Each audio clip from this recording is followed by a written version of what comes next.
भारत के सभी मेरे केबल भाइयों को मेरा नमस्कार। मैं आपका Vinay Raju Patil, digital service provider federation का अध्यक्ष, जो संगठन आपके लिए एक हक की लड़ाई लड़ रहा है पिछले एक साल से, और बहुत सारी चीज़ें जो केबल ऑपरेटर के लिए हित में है वो करने की कोशिश कर रही है केंद्र सरकार के माध्यम से या एमआईबी के माध्यम से। जैसे कि आप सभी जानते हो कि गत सप्ताह में कुछ केंद्र सरकार के एमआईबी ने कुछ एडवाइजरी और मेमोरेंडम जारी किया है।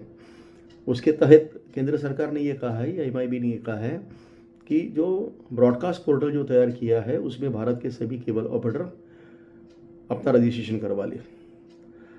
और उसकी वजह यह है कि हम जो बार बार मांग कर रहे हैं कि ट्राई की जो केबल ऑपरेटर की बताई हुई जो संख्या है और हमने जो हमारी संख्या जो लिखी हुई है उसमें बहुत ज़्यादा अंतर है, क्योंकि हम ये चाहते हैं और कहीं ना कहीं एमआईबी भी ये चाहती है कि घर घर इंटरनेट के जैसे जो प्रोजेक्ट्स है वो प्रलंबित है, जो पूरे नहीं हो पा रहे पिछले अनेक वर्षों से, वो केबल चालक के पार्टनरशिप में, केंद्र सरकार और केबल ऑपरेटर की पार्टनरशिप में वो पूरी हो आगे लेके उसको बढ़ावा लिया जाए और वो आगे लेके हम पूरी करने की कोशिश करें।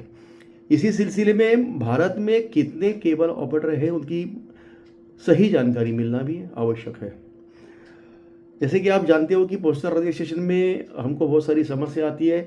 हर राज्य के जो हेड्स है या पोस्ट मास्टर है उनके अपने अपने डॉक्यूमेंट्स का रिक्वायरमेंट दिखाते हैं और रिन्यूअल जो है वो रिजेक्ट किया जाता है।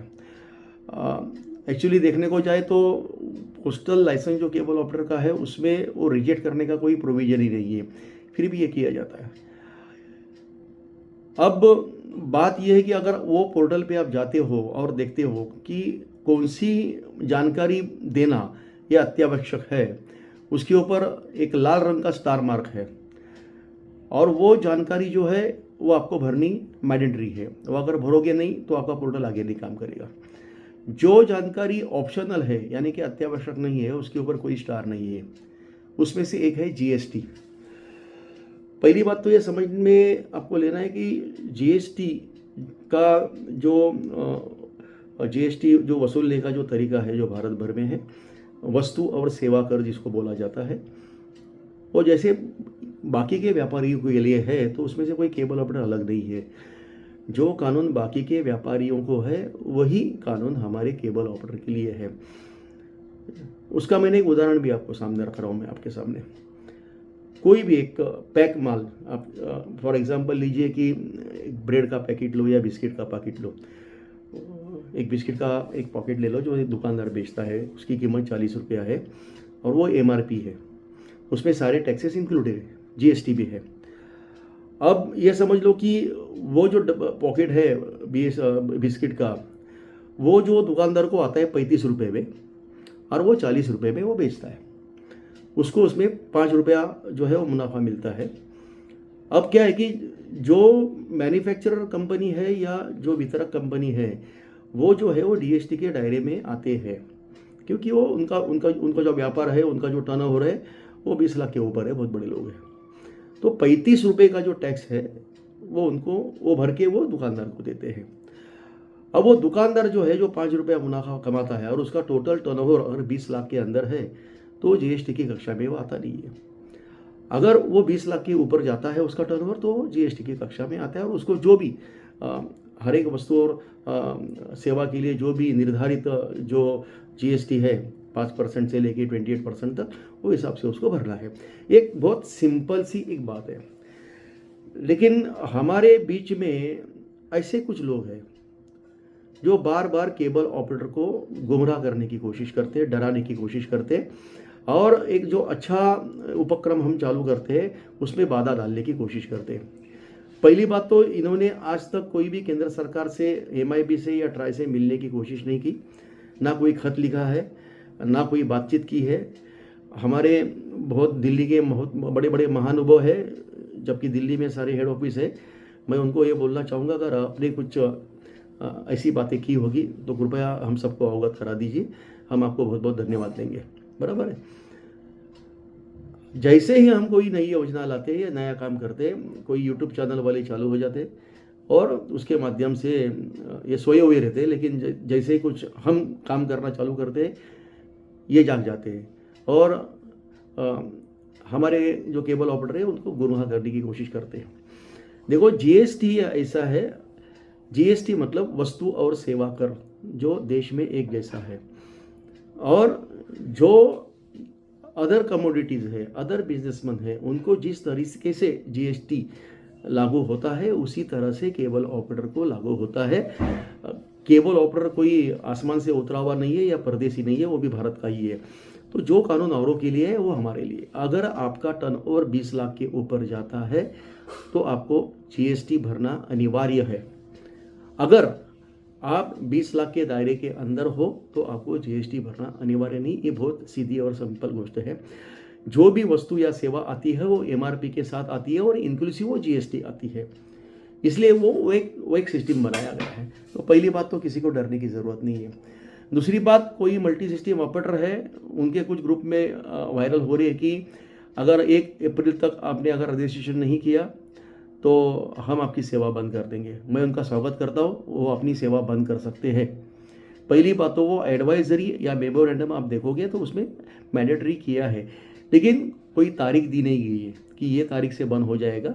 उन्होंने ये कहा है कि आप कोई भी बिजनेस करते हो, इनफैक्ट भारत में अगर कानून है कि आप कोई भी बिजनेस करते हो, उसके लिए भारत देश में जो जो कानून है वो कानून का पालन होना आवश्यक है। अगर आप केबल का बिजनेस करते हो तो उसके लिए आपको केबल का लाइसेंस लेना आवश्यक है। अब बात यह है कि पोस्टल डिपार्टमेंट से बहुत सारी असुविधा हो रही है केबल ऑपरेटर को, ये हम भी मानते हैं, हम भी उसके पीछे पड़े हैं। जो ट्राई का 2008 का 25 जुलाई 2008 का जो मेमोरेंडम आया है या जो रिकमेंडेशन है, उसमें भी केबल ऑपरेटर की डॉक्यूमेंट की लिस्ट दी है। हम कंटिन्यूसली एमआईबी के साथ कम्युनिकेशन में है। हमारे अभी तक 2 पत्र उनको जा चुके हैं और वो लीगल प्लेटफॉर्म पे जा चुके हैं ईमेल में, तो हमारे पास लीगल डॉक्यूमेंट है। हमने पहली बात तो जो 15 दिन का समय दिया है वो अधिकतम 90 दिनों तक मांगा है, एक। दूसरी बात ये कि जिनके पोस्टल लाइसेंस रिन्यू नहीं हुए हैं उनके पोस्टल लाइसेंस रिन्यू करने के लिए एक सिंगल यूनिवर्सल या यूनिफॉर्म डॉक्यूमेंट जारी किया जाए, ये हमने मांग रखी है पूरे भारत देश में। क्योंकि हमारा जो लाइसेंस है वो केंद्र सरकार से निगडित है, तो केंद्र सरकार ही हमको लिस्ट ऑफ डॉक्यूमेंट देगा। अगर नहीं देगा तो हमको ट्राई को लेके पकड़ा। महाराष्ट्र में मैं मेरी तरफ से मुंबई में जो मेरा शिव केबल सेना का कार्यालय है वहाँ पे मैंने सहायता कक्ष तो शुरू किया है। जो भी केबल ऑपरेटर को समस्या आ रही है वो सारे उनके पास जो भी अवेलेबल डॉक्यूमेंट्स हैं उसको लेके मेरे ऑफिस में आ सकते हैं। मैंने यहाँ पे सहायता कक्ष चालू किया है, वो आपको पूरी मदद करेंगे। मैं एक निवेदन कर सकता हूँ या एक विनती कर सकता हूँ, देश में जितने भी एक्टिव केबल ऑपरेटर्स हैं वो ये काम शुरू करें। आप अगर इस बारे में जानकार हो या जानकारी रखते हो तो एक आप सर्कुलेट करो सब केबल ऑपरेटर को कि जिनको जिनको अभी असुविधा हो रही है या जिनको भी कुछ समस्या आ रही है वो उनके पास जावे सारे डॉक्यूमेंट लेके और ये पोर्टल पे रजिस्ट्रेशन करें। देखो, इसमें एक बात आपको पूरी तरह से मैं बोलता हूँ, वो बहुत गंभीर बात है। हमने जो ट्राई के सामने या एमआईबी के सामने संख्या लिखी है या रखी है, अगर पोर्टल पे रजिस्ट्रेशन की संख्या उसके आसपास आती है तो ये हमारी बहुत बड़ी जीत है। अगर वो संख्या ट्राई ने जो संख्या दी है 1,57,000 की उसके करीब जाती है तो ये हमारी बहुत बड़ी हार है। इसके बाद हम कोई लड़ाई लड़ने के काबिल नहीं रहेंगे, क्योंकि हम तो हमारी तरफ से पूरी कोशिश करते आए हैं। एक डीएसपीएफ का अध्यक्ष या डीएसपीएफ की 10 लोगों की मैनेजिंग कमेटी ये सारी चीज़ अकेले के खंधों पे नहीं कर सकती जब तक सारे केबल ऑपरेटर जो हम आपको सूचना करते हैं या विनती करते हैं उसका पालन नहीं करेंगे, घर बैठे कुछ काम नहीं होगा। पहली बात तो मेरे पास ऐसे कुछ महानुभाव आए जो 1988 से बिजनेस कर रहे, बड़े बड़े कारों में घूम रहे, वो बोलते हैं हमारे पास सर्विस टैक्स का रजिस्ट्रेशन है, हमारे पास एंटरटेनमेंट का रजिस्ट्रेशन है, लेकिन हमने कभी केबल का जो पोस्टल लाइसेंस है वो निकाला नहीं। मैं तो पहली बात उनको 21 तोहफों की सलामी देना चाहता हूँ, 21 तोहफों की सलामी। इस तरह के से अगर आप व्यवसाय करोगे, व्यापार करोगे तो आपको कोई बचा नहीं पाएगा। अब भी कोई वक्त नहीं गया है। आपके पास कोई भी पुराना लाइसेंस है वो आप अपलोड कर सकते हो। और साथ ही में आपको तुरंत एक काम करना है कि आपको लाइसेंस रिन्यूअल के लिए पोस्ट डिपार्टमेंट को अर्जी करनी है। सारे डॉक्यूमेंट जो है ट्राई के तहत या जो भी है वो हमने हमारे ग्रुप में डाले हैं, वो शॉर्टलिस्ट करके उस सूची के अनुसार आप डॉक्यूमेंट जो है वो उसके साथ जोड़िए।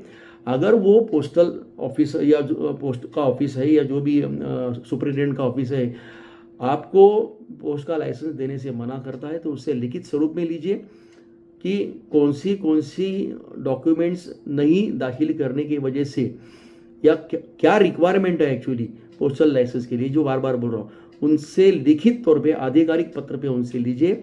और मैं मेल आईडी मेरा अभी बोलूँगा और मैं आपको ग्रुप पे भी डालूँगा। मेरा मेल आईडी है vt_patil123@yahoo.com। वापस से बोलता हूँ, V for Victoria, T for terminus, _PATIL Patil 123@yahoo.com। इस पर मुझे वो डॉक्यूमेंटेशन की जो अटैचमेंट करके मुझे आप मेल कर दीजिए या जानकार आदमी से मुझे मेल करवा दीजिए। ये सारी जानकारी जो है हम MIB के साथ शेयर करेंगे, हमारी मांगे रखेंगे। इसमें कोई भी घबराने की बात नहीं है कि जब भी ये होता है कि सरकार कोई इन्फॉर्मेशन मांगती है तो एक रूमर्स फैलाए जाते हैं कि GST लागू करेंगे। ये देखो भाई, जिसके ऊपर GST लागू है या जो GST की कक्षा में आता है उसको GST भरना अनिवार्य है। जो GST की कक्षा में आता नहीं है उसके ऊपर कोई ज़बरदस्ती नहीं होगी। Thank you.